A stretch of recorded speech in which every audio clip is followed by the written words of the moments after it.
یوازې ټوپک سرکاري نه دی.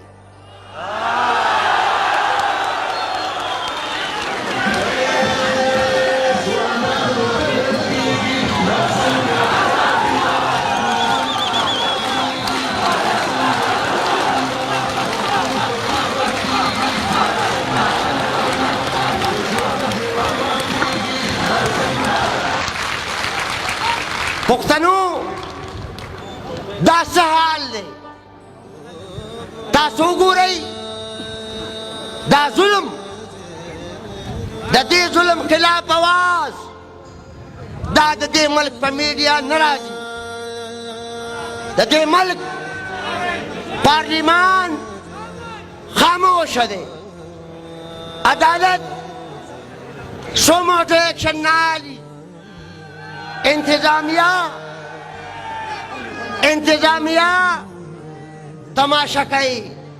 زه د عوامي نیشنل پارټۍ د طرف نه ستاسو د ټولو پښتنو په ډاډ د پښتونخوا انتظامیې ته او پولیسو ته ویل غواړم چې ځان به د عمران خان د دې ګند سیاست برخه نه جوړوئ.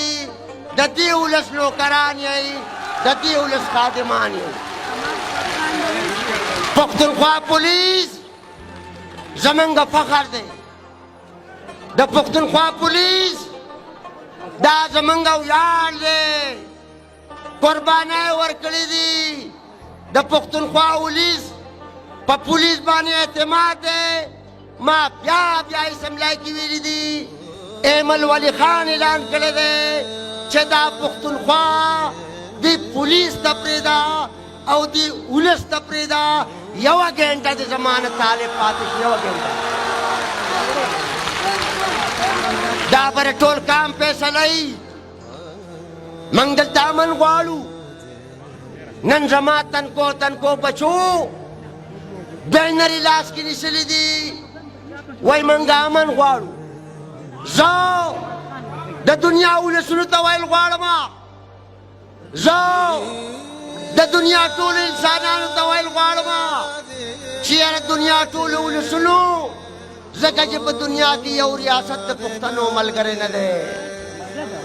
پښتنو زاریان موږ په دې یو چې مسلمانانو او کافرانو د پښتنو تباهۍ له اشر کړی دی.